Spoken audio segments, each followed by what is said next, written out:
Hello, everybody, and welcome. I don't know how many people are going to be watching right now.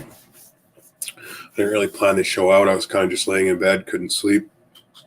You know me, insomniac Nick.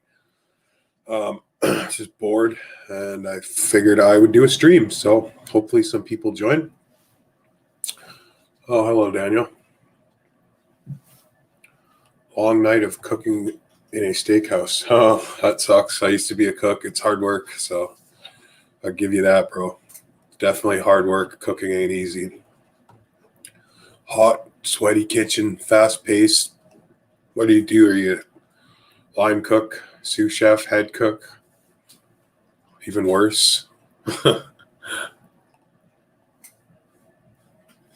Yeah, I don't take those, Charles, but thanks for the warning. I don't know if it's the mark, but definitely don't take stuff like that.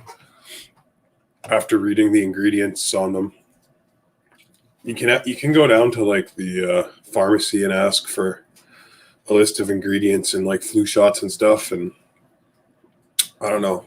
I'm not like an anti-vaxxer or anything. You can't even really talk about that on YouTube without getting your channel shut down. So I'm not like saying I'm against vaccines, but I personally just, after reading like the ingredients on the back, would just rather not put that stuff in my body. So whatever. But anyway, guys, I wanted to talk about some of the most important biblical artifacts of our day,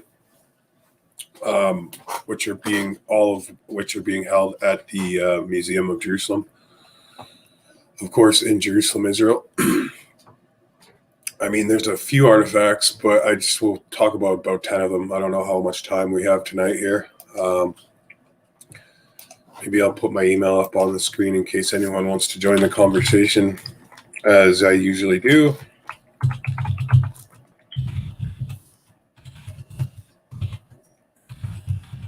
If you guys are new here, go ahead and subscribe, give it a like. We do live streams almost every day.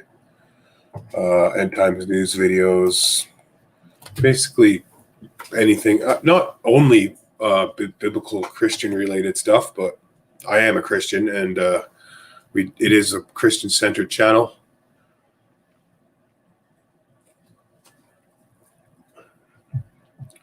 Yeah, I'll read it, bro, but the mark is something on your right hand or your forehead, right? It's like it's a mark. I don't see how it can be what you said it is, but I will check into that. Hi, Rosalind. Plus, it says nobody will be able to buy, sell, or trade without the mark. So I think the mark is going to be, honestly, it's going to be some kind of a currency thing, some kind of a chip, maybe an RFID, something they'll be able to put currency on. Or it could be like an electronic tattoo. They're coming out with electronic tattoos nowadays, stuff like that. When they take away paper currency and all your money is on credit form, then you can't buy, sell, or trade if you don't have the credit. You know what I mean? It's already like that in lots of places, lots of towns in China. They don't even accept credit cards. They only accept like QR codes and stuff. So, but who knows?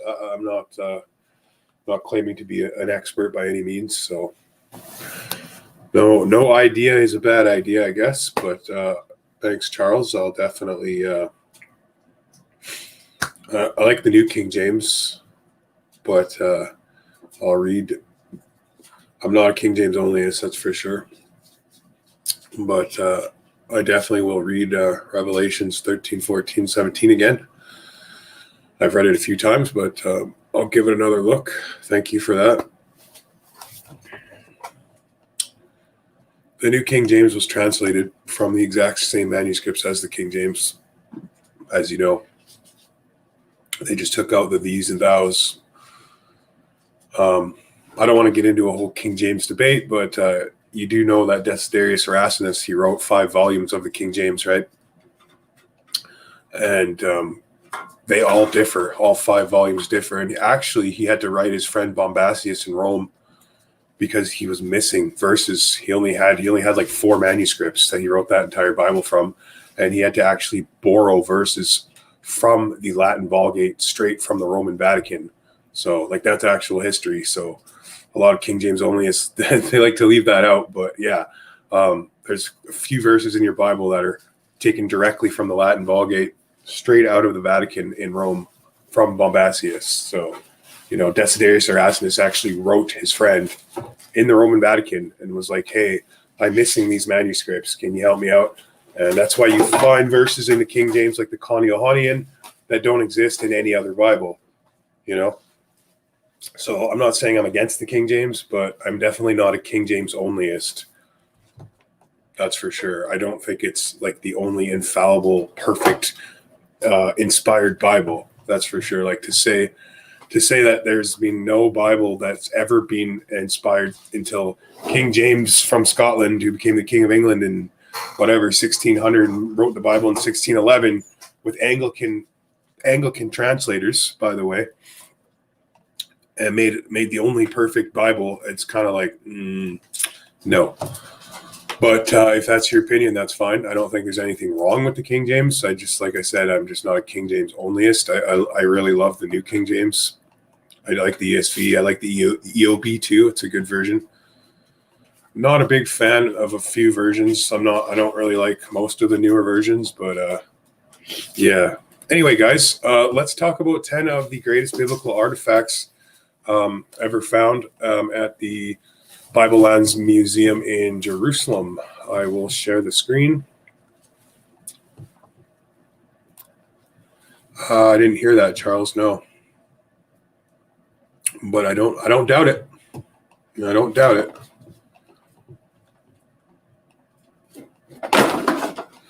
What are you doing? What are you doing? Causing trouble, man. That's all these things do. Just up on my desk pushing things over, and they're just little crap disturbers, eh? It's just everything's just a big game to you. We'll literally just get up on things and just push stuff off the table for fun just to make noise. Little shits. Such a little bastard. Go make noise. All right.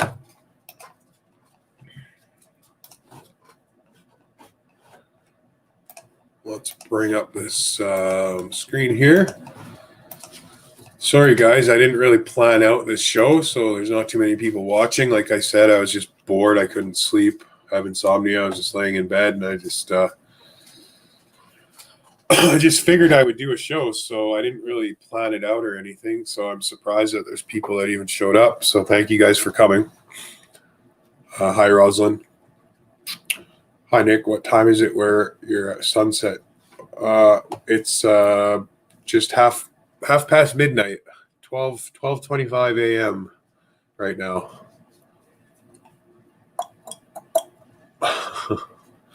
Yep.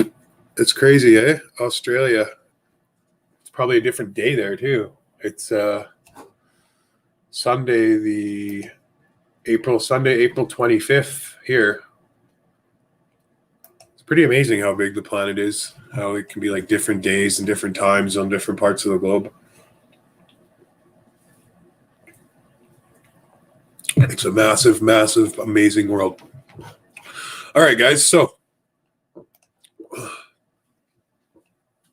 like I said, there's a number of artifacts related to biblical archaeology in museums across the world. But one of the museums is the Bible Lands Museum in Jerusalem, of course, located in Jerusalem's Gavat Ram neighborhood.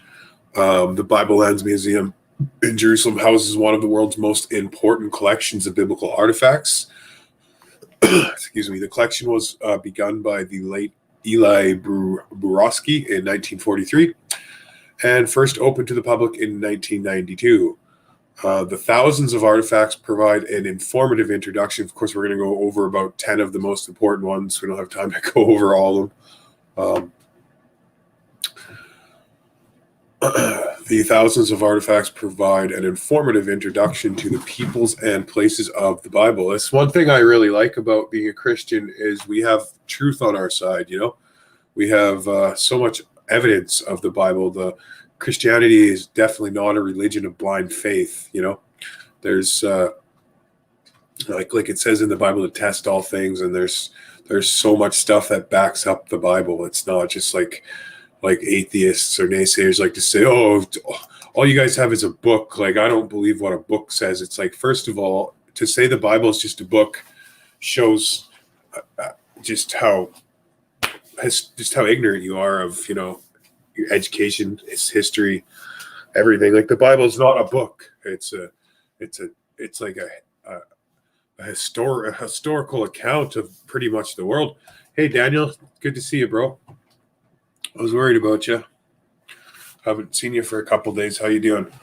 But yeah, as you guys know, the Bible is made up of thousands and thousands of manuscripts compiled from all over the world, from a span of over thousands of years. So a lot of atheists and naysayers and secularists, they'll just say, oh, well, just because it says something in a book means it's like, no, dude, the Bible is not a book. Like, it may be in a codex form now, but as you guys know, and plus we have so much evidence to back it up, historical records outside the Bible, the writings of Josephus, other historians, and then we have actual physical artifacts like we're about to go into now.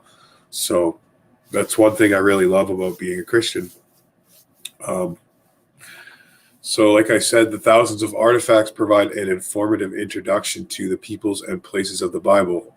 One can spend days exploring the cultures of the Israelites, the Armenians, the Philistines, the Egyptians, the Assyrians, the Persians, and many more in great detail.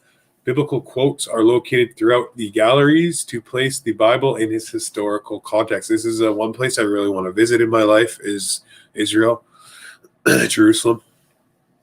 I'd like to go to Bethlehem too, of course, but Jerusalem for sure. I'd love to go to this museum. I'd love to go to the Church of the Holy Sepulchre. I'd love to go do the Passion. I'd love to go. There's a actual restaurant on the Sea of Galilee where you can sit and actually eat the fish that they ate, Peter, the fisherman, and they'll actually pull the fish out of the water and they'll fry it right up for you at the restaurant. You can eat it right on the beach. Exact same fish that they were eating back then, apparently. You can also get baptized in the River Jordan, where Jesus himself was baptized. Really cool.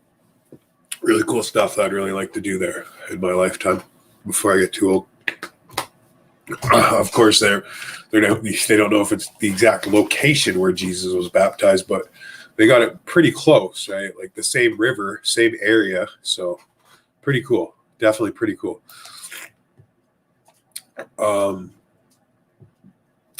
So the museum also has special exhibitions such as by the Rivers of Babylon, which focused on one of the most significant events in the history of the Jewish people, the Babylonian exile.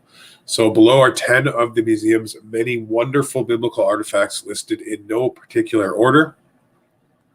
So 10 of what they think are some of the most important artifacts.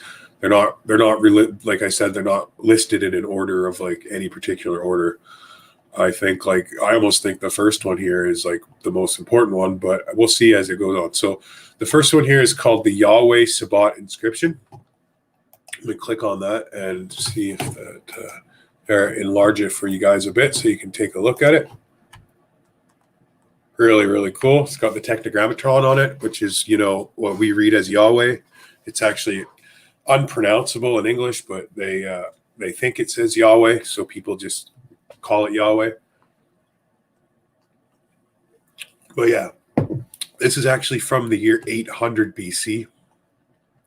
Pretty incredible, pretty old. So they say 800 to 750 BC. So let me bring up, hold on. I'll leave that up while I read about it. How about, just give me a sec here.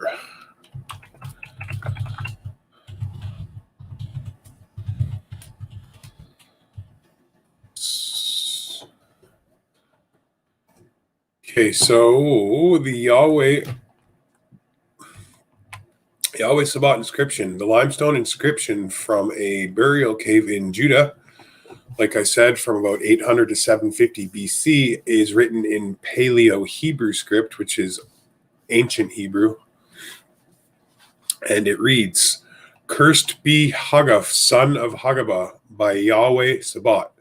The phrase Yahweh Sabaoth, often translated as Lord of Hosts, appears over 200 times in the Hebrew Bible, especially in prophetic books such as Isaiah and Jeremiah. The museum's inscription is perhaps the earliest non-biblical evidence for this name. The name Hagabah, or Hagab, which means grasshopper, also appears in Ezra, chapter 2, verse 46. Pretty incredible, hey? Pretty incredible, guys. So, let's go back here. And the next one is called the Larsa Tablet. That's what it looks like right there. The Larsa Tablet. This Akkadian tablet, which contains over 630 lines, comes from the southern Mesopotamian city of Larsa, Larsa, during the second year of King Rimsin's reign, about 1821 BC. The tablet registers the rites performed in Larsa's many temples. From the 15th until the 24th day of the month of Shabbat, the month identical to the biblical month of the month of Shabbatu, the month identical to the biblical month of Shabbat, which you find in Zechariah chapter 1, verse 7. This one-of-a-kind tablet sheds light on the practices of the region from where Abraham is said to have come.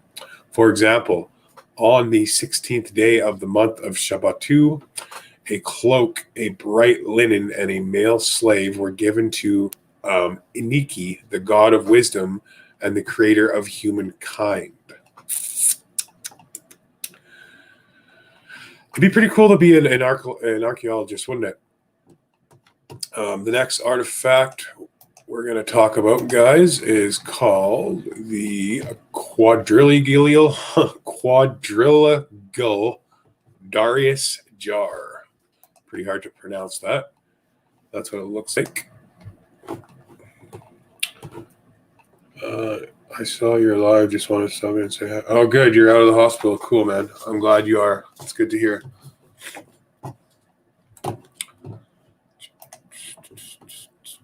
So the quad, I'm just going to call it the quad Darius Jar. Darius the First of Persia, also known as Darius the Great, is mentioned in the biblical books of Haggai, Zechariah, Malachi, Ezra, Nehemiah, and Daniel.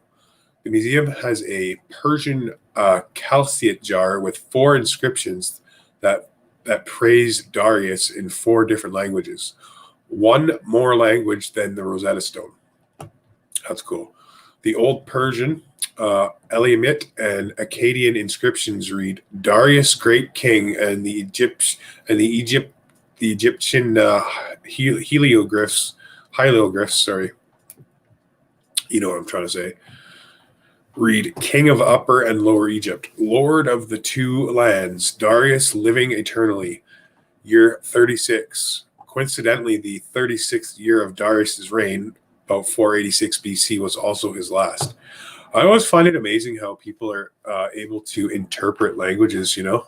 Like I wonder how they were able to first do that. Like, it's really cool, hey? Like who was the first person that knew nothing about ancient Egyptian hieroglyphs or something, and they just were looking at them and like were able to like interpret them, or any language at all? And it's pretty cool what humans are able to do with the intelligence that God gave us.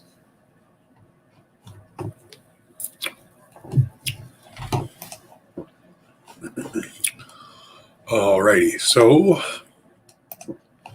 the next artifact is the Lion and Calf Bowl. This one is cool. It's a bowl decorated with recumbent lions and calves before the symbol of the god. So there's what she looks like. Really old. The bowl's like pretty much intact, which is really cool for how old it is.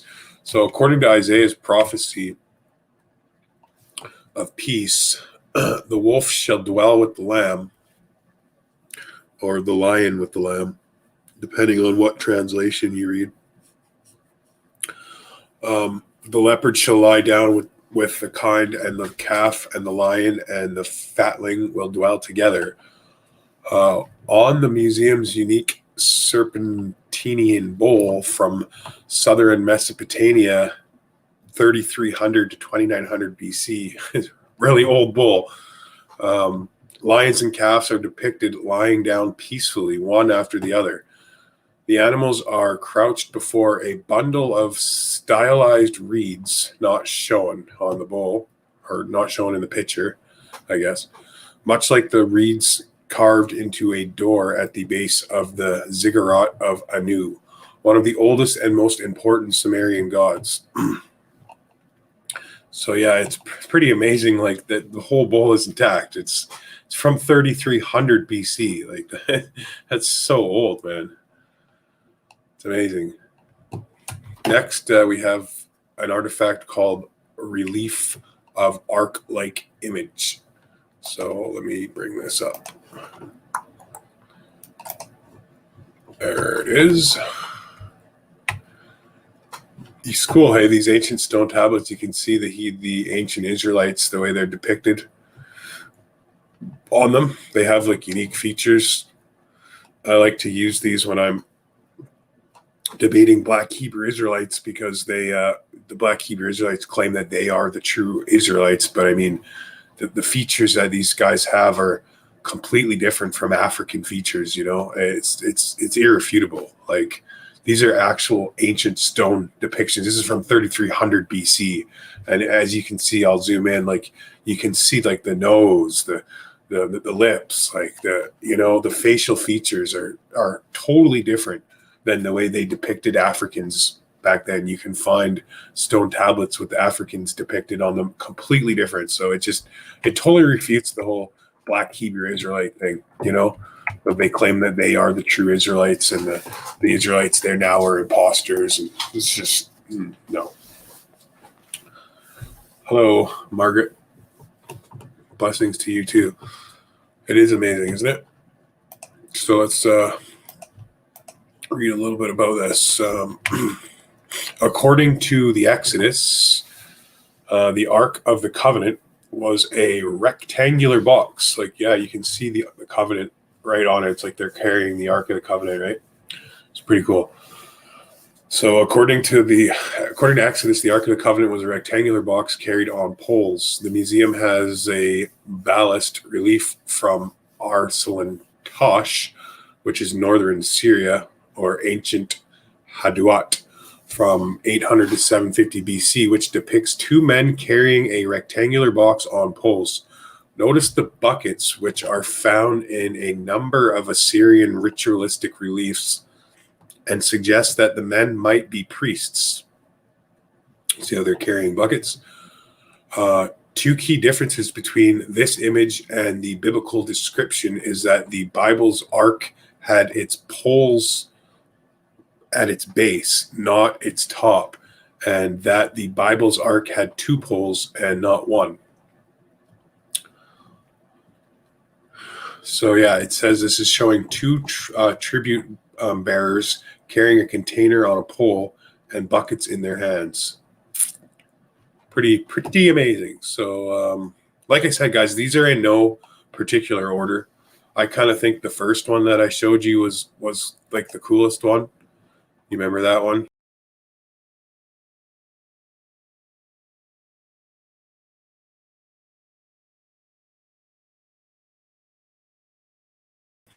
Sorry, derp. I do that lots.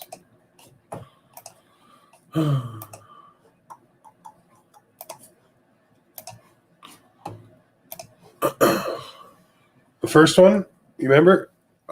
This one? The Yahweh Sabaoth inscription. The inscription that actually says Yahweh Sabaoth on it, or Lord of Hosts. Pretty cool.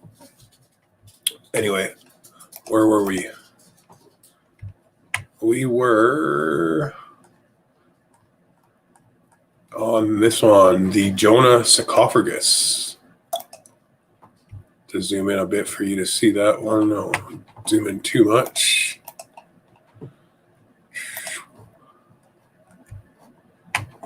So, the Jonahsarcophagus, the sarcophagus of a 4th century BC Christian from Rome named Glycon, Glycon, depicts 3 scenes from the biblical book of Jonah. On the left, Jonah is cast overboard into the mouth of a terrifying fish. You find that in Jonah chapter 1, verse 1, and chapter 2, verse 1. On the right, you see Jonah is cast ashore, which we read in Jonah chapter 2, verse 10, where God provides him with a plant in order to teach him compassion. Jonah 4, verse 11, Jonah chapter 4, verses 4 to 11.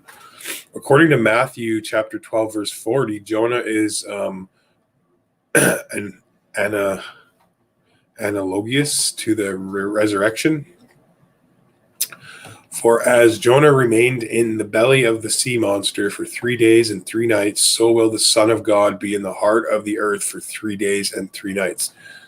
Yeah, it's that popular verse that we all know, or story, sorry. That's pretty cool. It's Jonah's actual sarcophagus. That's really cool, actually. Like I said, thank you guys for coming. I didn't plan this show out or anything, so I didn't expect too many people to show up. It was just kind of like spur of the moment thing. But yeah, I'm glad that you guys came. This next one is really, really cool. Hi, Rita. How you doing?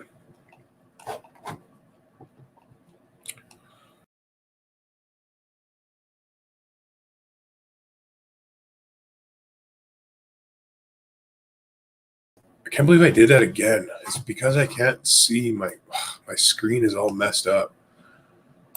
It's annoying. I can't see the top properly because my screen is not sized right. So I hit the wrong tab sometimes. Okay, the next one is this one's really cool. The ivory cherub. Check this out. Like, look at that, is amazing. Oh, hold on. I'll share my screen.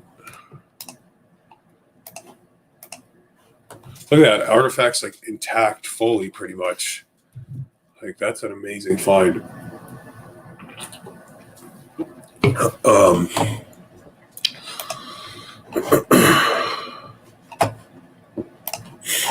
The ivory cherub, according to the Bible, cherubs were placed in both the tabernacle and the temple. You can read that in Exodus or 1 Kings. While the descriptions about these creatures are vague, the museum has an ivory Phoenician style cherub. Phoenician. Phoenician.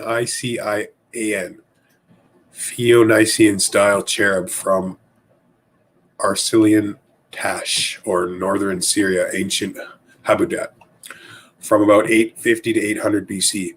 This cherub, which was probably called a caribou in Akkadian, similar to the Hebrew cherub, or Kerub,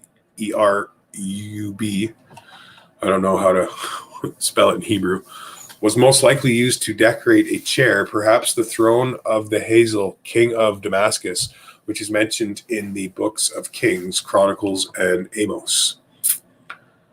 That's cool.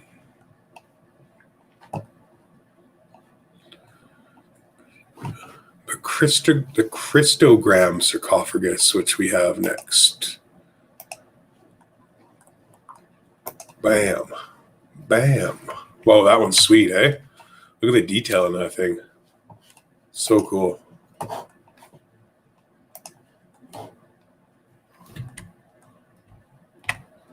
The crystogram sarcophagus This large Roman sarcophagus belonged to a Christian woman named Julia Latronilia, Julia Latronilia, who died in approximately 330 BC, shortly after Constantine's Edict of Totarian, which allowed Christians to, maybe it's AD. Yeah, sorry, 330 AD. It's because it says CE. I hate it when they say that common era. Like, use the proper terminology. Like, we're Christians here, okay? It's BC or AD. Like, I really hate the whole common era or BCE or CE. It's such everything used to be BC AD. It was so simple, right? Before death, after death. Before Christ, after death. Like, all the secularists and atheists started whining about, oh, well, we don't want things to be called this because it's like a lot of like Christian websites and Christian archaeologists, they'll still use BC and AD for that reason. But these people are calling it CE. So it's confusing, but it should say AD. But anyway, she died in approximately 330 AD, shortly after Constantine's Edict of Totarian, which allowed Christians to worship freely. So, in like 300, pretty much, Constantine adopted Christianity as Rome's official religion, which was pretty amazing because before then Christians were hunted down to like be exterminated pretty much. The religion was outlawed in Rome.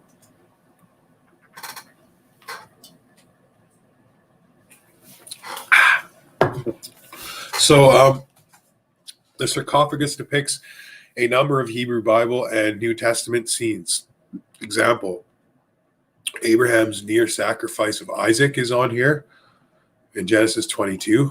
The miracle at Cana, where Jesus turned water into wine, is found on this dome. And Jesus' triumphal entry into Jerusalem is also found on this dome. This is an amazing find. It's not as old as some of the other ones, but it's really cool. The circle in the center is one of the earliest known depictions of the crystogram, a symbol that combines the first two letters of the Greek name for Christ, CHI, or X and P. Huh. That's cool. Be cool to like get that made into a necklace. The crystogram. Oh, that's really cool. One of the earliest known depictions of the crystogram, a symbol that combines the first two letters of the Greek name for Christ.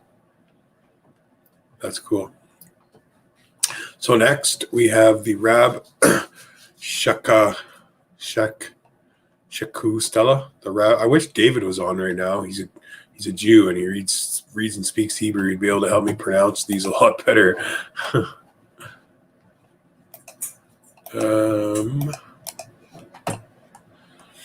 So this is the Rob whatever. The Rob whatever. The Rob Shaka Stella. In 2 Kings chapter 18, verses 18 to 37, which recounts the events of 701 BCE, like BC, an Assyrian official called the Rob Shakab, chief cupbearer. Like the reason I don't like that is because, like I said, it's like a secular wine that made them change it. Like common era, before common era. It used to be before death, after death, referring to Christ. And then everyone had to whine and they had to change it to common era and before common era. Like, it's so like, it offends me, but whatever. It's not that big of a deal, I guess, but it's like the whole world used to be dated that way until the secularists and the non-believers started whining. So they had to change it. And when I see like websites like this, they actually use the before common era and the common era. It's like, what? Aren't you guys like, these guys are believers? No, you would think these guys are believers in God. It's the museum in Jerusalem, but I guess their Jews don't even believe that Jesus was the Messiah. So, of course, they're going to use the Common Era before Common Era garbage. So, anyway, sorry, guys. An Assyrian official called the Rob Shaka, chief cupbearer, is what that means, besieges and taunts the people of Jerusalem. That's what we see on this image here. The museum has a stele commissioned by a Rob Shaka who served a century and a half before the Bible's Rob Shaka.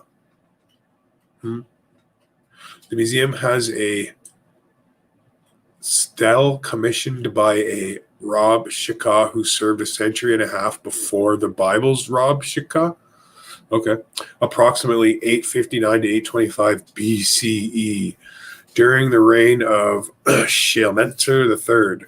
The inscription commemorates the Rob Shaka's deeds within his province. The image is that of a seated god with a horned helmet and a sun disk.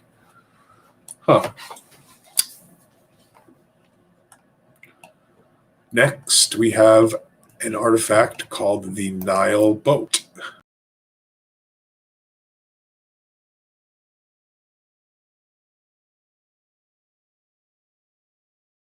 I can't believe I did that again. Enough is enough already. It's because I use this screen and I can't see the top of it properly. It's really, really annoying. I gotta try and fix this like right now. I've had enough of this. Give me a sec here.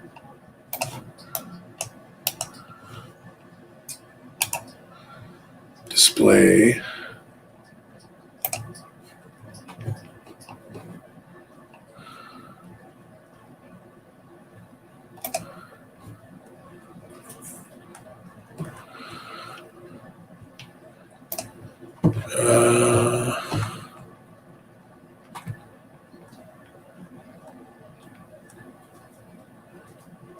Detect. Oh, come on.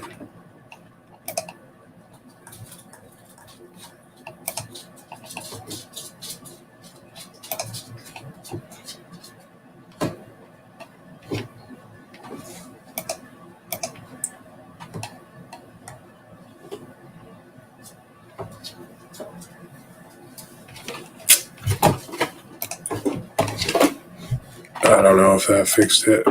No, not really. Anyway, let's bring up the Nile Boat.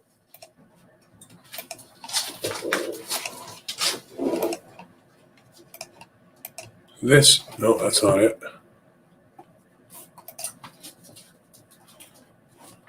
This, my friends, is the Nile Boat. That's pretty cool. I gotta say. What do you think about that?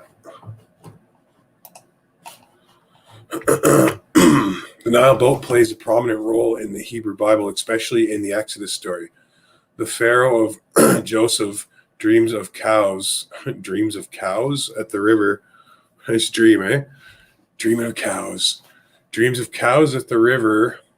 You find that in Genesis 41, verses 1 to 3. Baby Moses is placed in a basket at the riverbank, and the first Egyptian plague occurs when the river turns to blood. The museum has a model Nile boat made of wood, plaster, and linen that comes from the early Middle Kingdom, 2000 BC. That's old. The boat has a pilot standing on the prow, as you can see, a steersman sitting on the stern, and 18 rowers in between. The boat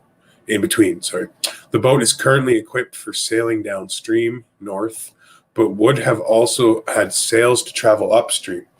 Boats such as these were often placed in tombs for the journey of the afterlife. Wow, that's cool. So I guess that's all 10 of them. What'd you guys think of that? Pretty cool, eh? Pretty cool? Yeah, pretty cool. Yeah, that is neat looking. It'd be cool to be an archaeologist, wouldn't it? I wonder if there's any more we can find on here.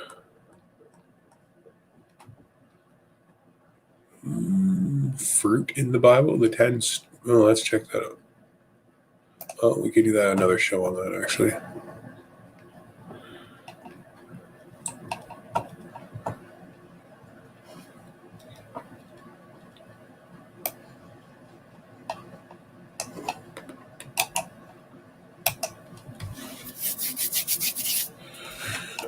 So what I'm going to do, guys, is make another show called The 10 Strangest Foods in the Bible.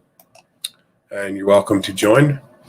And because this one only went on for like 40 minutes, and I usually don't stream very long.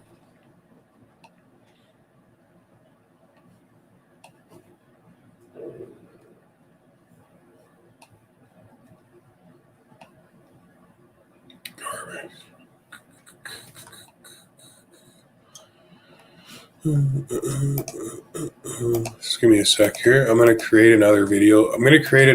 Like I said, another stream called the 10 Strangest Foods in the Bible. So if you guys want to join that, you're welcome to. I'll let you know. I'm just creating it right now. So there's another title.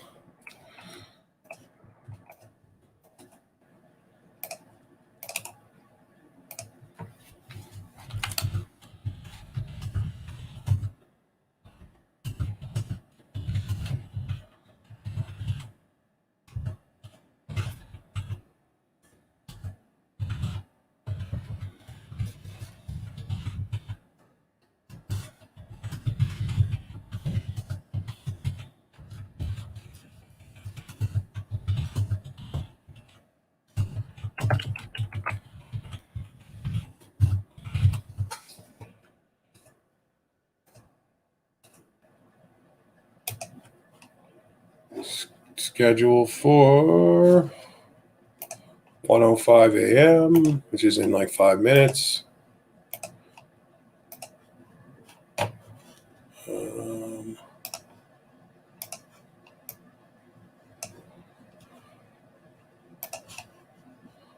Find a thumbnail here.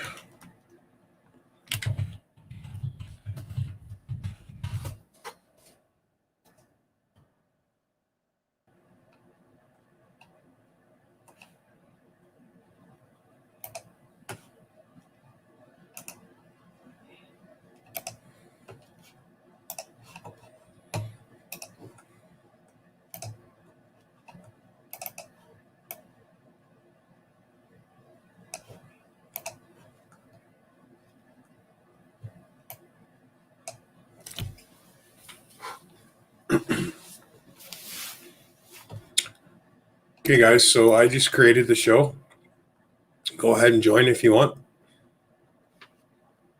Oh, that sucks. Well, thanks for coming there, Ram8416. Go ahead and subscribe if it's your first time here. Thank you for coming.